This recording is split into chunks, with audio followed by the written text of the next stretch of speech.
Hello students, welcome to my YouTube channels. आशा करता हूं कि आप लोग अच्छे होंगे।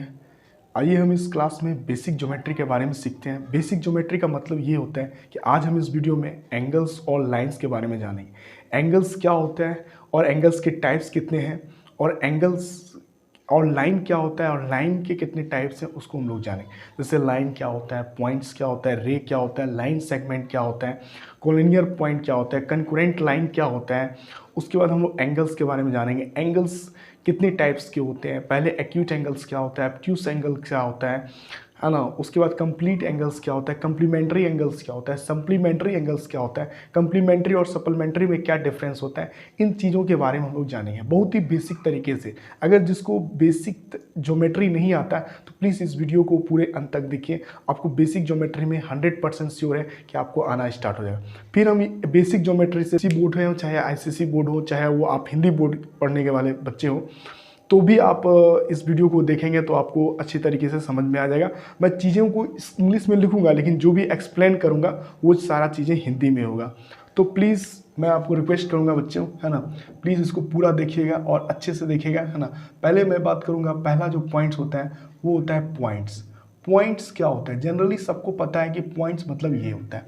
मतलब इसका डिफिनेशन मैं आपको बताऊं तो इट हैज़ नो डायमेंशन, है ना। इसका कोई डायमेंशन नहीं होता, ठीक है। मैं आपको डिफिनेशंस स्क्रीन पे भी आ रहे होंगे किसी चीज़ का, जैसे लाइन एंगल्स है, लाइन है ना। तो और मैं आपको पीडीएफ वगैरह डिस्क्रिप्शन बॉक्स में दे दूंगा, दिक्कत नहीं है। बस आपको ये पॉइंट्स लिखना है, क्या मतलब पॉइंट्स हैं, एंगल है, ये सब चीज़ें लिखना है। और डिफिनेशंस की आपको दिक्कत नहीं होनी चाहिए। मैं आपको एक्सप्लेन करूँगा, सिर्फ और सिर्फ कॉन्सेप्ट और समझना है आपको। क्योंकि अब देखिए कई सारे डिफिनेशन आपको बुक्स में भी मिल जाएंगे, कई सारे डिफिनेशंस आपको कॉपी में, किताबों में मिल जाएंगे, लेकिन आप अगर उसको चीज़ों को अगर समझे नहीं है तो डिफिनेशन और चीज़ें, कॉन्सेप्ट या लिखा हुआ कोई बेकार सी बातें होती हैं। क्योंकि आप जब तक आप समझ जाता है ना तो आपको एक माइंड में खुद ही चीज़ें होती है, जिससे कारण डिफिनेशन की कोई ज़रूरत होती नहीं है मेरे हिसाब से। तो बस आप चीज़ों को समझते हुए चलिए। पॉइंट्स मतलब कि हम कहीं भी कोई सा पॉइंट्स लगा दें, कहीं भी पॉइंट्स, वो हमारा पॉइंट्स होता है। उसके बाद आता है लाइन। क्या होता है लाइन? बेसिकली कुछ होता नहीं। लाइन क्या मतलब, लाइन का मतलब ये होता है कि कई सारे पॉइंट्स है ना, इन्फिनिटी पॉइंट्स है ना, पॉइंट्स है, उस चीज़ को एक लाइन इंक्लूड कर दिया जाता है, तो उसको हम क्या बोलते हैं, लाइन बोलते हैं, ठीक है। तीसरा सबसे इंपॉर्टेंट होता है, लाइन के बाद जो इंपॉर्टेंट होता है वो होता है लाइन सेगमेंट, है ना। ये चीज़ें आपको समझना है। लाइन सेगमेंट क्या होता है?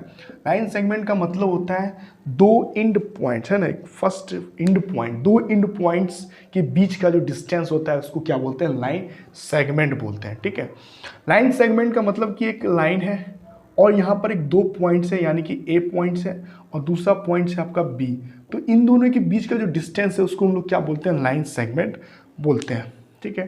चलिए स्टूडेंट, तो इसमें किसी भी भाई को दिक्कत अब वाली बात नहीं है। अब जो है वो है क्या है, रे है। रे एक्चुअल में होता क्या है? रे का मतलब क्या होता है? रे का जो सोर्स होता है उसको तो हमको पता होता है, लेकिन रे कहाँ तक जाएगा वो पता नहीं होता।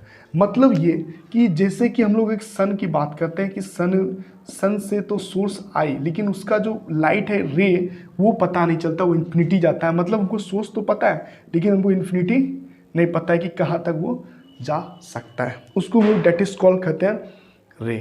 अब इसके बाद जो हम आपको समझाएंगे वो क्या है कि कोलिनियर पॉइंट्स किसको कहते हैं। कोलिनियर पॉइंट्स, है ना, कोलिनियर पॉइंट क्या होता है ना। कोलिनियर पॉइंट्स का मतलब ये होता है डियर स्टूडेंट कि हम लोग जनरली अगर हम बात करें, यानी कि थ्री, है ना, थ्री और मोर देन थ्री, है ना, देन थ्री और मोर देन थ्री, है ना, थ्री पॉइंट्स, है ना, लाइज, है ना, lies on a same line, same line, ठीक है।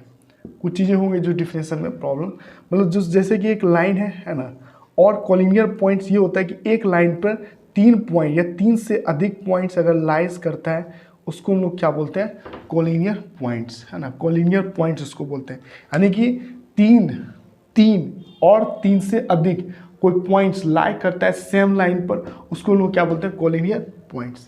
अब देखोगे कि नन कोलिनियर पॉइंट्स क्या होता है ना। नन कोलिनियर, है ना, नन कोलिनियर पॉइंट्स क्या हुआ, नॉन कोलिनियर पॉइंट्स यानी कि जैसे एक लाइन है इसमें 2 पॉइंट्स लाई करें, उसको क्या बोलते हैं? Non collinear points. वो नॉन कोलिनियर कंकरेंट लाइन के बारे में। कंकरेंट लाइन क्या होता है कि मतलब क्या है, आप समझिए कि जैसे वहाँ पर था कि पॉइंट्स में था और यहाँ पर लाइन है, तो यानी कि 3 है ना, 3 और है ना मोर देन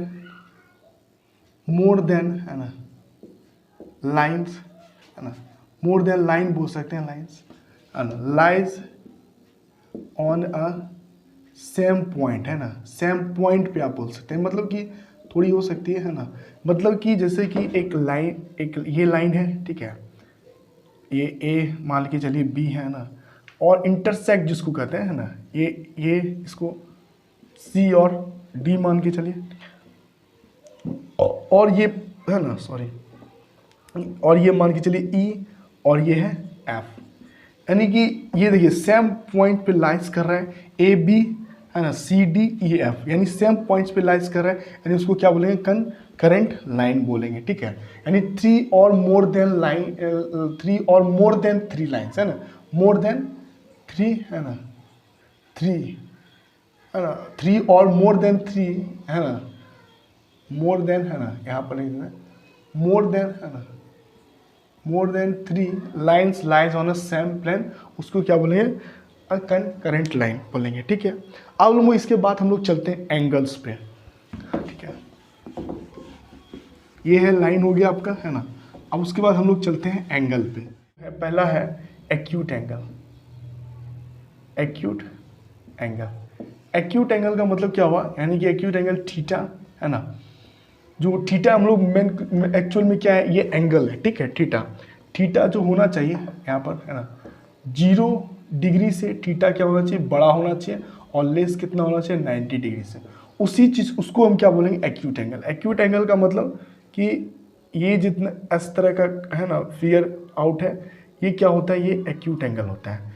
इस तरह का फिगर आप देख रहे हैं, यानी ये एक पॉइंट है, ए है और बी है, तो ये जो है ये क्या हो जाएगा? एक्यूट एंगल हो जाएगा, यानी कि 0 से बड़ा होना चाहिए और 90 डिग्री से छोटा होना चाहिए, उसको क्या बोलेंगे? Acute angle.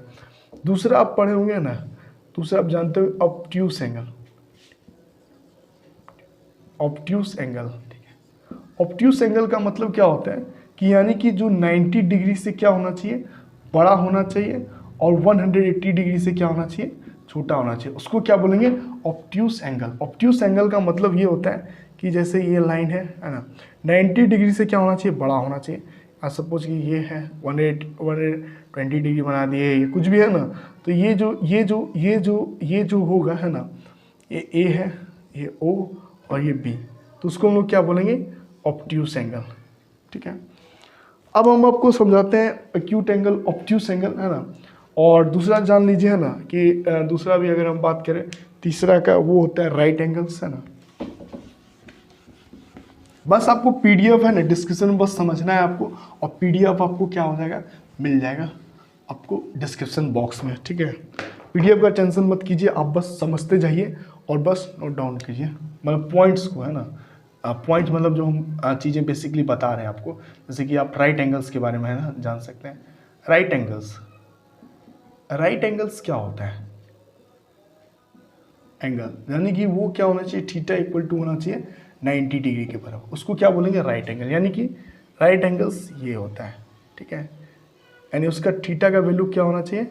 90 डिग्री होना चाहिए, उसको हम लोग क्या बोलेंगे? राइट एंगल्स बोलेंगे, ठीक है। उसके बाद आता है complete angles. Complete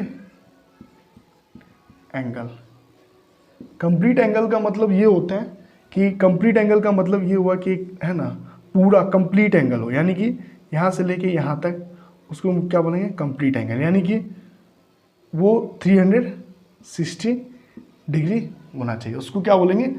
complete angle, ठीक है। यानी पूर्ण एंगल, मतलब कंप्लीट एंगल यानी पूरा हो जाए, यानी 360 डिग्री हो जाए। आपको पता है टोटल कितना होता है? 360 पूरा, यानी कंप्लीट एंगल को 360 डिग्री बोलते हैं, ठीक है। उसके बाद हम लोग जानते हैं कम्प्लीमेंट्री एंगल क्या होता है और सप्लीमेंट्री एंगल क्या होता है। इसको हम लोग है ना लास्टली जो है वो चीज़ें हम लोग जान रहे हैं ना, थोड़ा चीज़ें इसको बेसिक से, ठीक है। उसके बाद हम लोग जो जानते हैं वो मतलब 6, 7 ये होता है कम्प्लीमेंट्री एंगल। मेंट्री एंगल क्या होता है? कम्प्लीमेंट्री एंगल क्या होता है? कम्प्लीमेंट्री एंगल का मतलब ये हुआ कि जो सम ऑफ है ना, सम ऑफ एंगल, अगर सम ऑफ टू एंगल्स है ना, सम ऑफ टू एंगल्स है ना इज इक्वल टू 90 डिग्री है ना। Sum of two angles is equal to 90 degree, 90 degree होना चाहिए। यानी कि सपोज कीजिए ये एक राइट एंगल्स है, ठीक है। यहाँ पर देखिए अगर मैं इसकी बात करूँ तो है ना, एक एंगल्स जो होगा वो y जो होगा और एक एंगल जो होगा वो x डिग्री होगा, और y का वैल्यू होगा सपोज कीजिए 30 डिग्री होगा, और x का जो वैल्यू होगा वो सपोज कीजिए 60 डिग्री होगा। दोनों का सम अगर बात कीजिएगा तो वो क्या हो जाएगा? कम्प्लीमेंट्री। अगर कहीं भी आपसे पूछा जाएगा कि कम्प्लीमेंट्री एंगल के बारे में मेरे बच्चों बताओ, तो आप कम्प्लीमेंट्री एंगल के बारे में बता सकते हैं कि sum of two angles is equal to 90 degree, तो उसको क्या बोलते हैं? कम्प्लीमेंट्री एंगल बोलते हैं, ठीक है। कम्प्लीमेंट्री एंगल अगर आप जान जाते हैं तो उसके बाद हम लोग बात करते हैं सप्लीमेंट्री एंगल। मेंट्री एंगल, सप्लीमेंट्री एंगल्स क्या होता है? सप्लीमेंट्री एंगल्स जो होता है वो होता है यही कि सम ऑफ है ना, सम ऑफ टू एंगल है ना विच इज इक्वल टू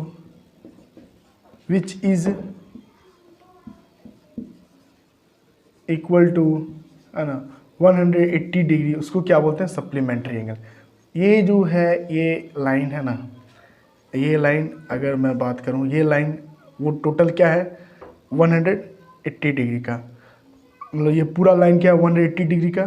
तो यहाँ से जो लाइन होगा, सपोज कीजिए ये लाइन है ऐसे और ये लाइन है ना, तो ये जो लाइन होगा वो x हो जाएगा और ये जो लाइन हो जाएगा ये y हो जाएगा, यानी x डिग्री और y डिग्री, यानी इन दोनों का सम जो होना चाहिए वो 180 डिग्री होना चाहिए। तो उसको हम लोग क्या बोलते हैं? सप्लीमेंट्री एंगल बोलते हैं।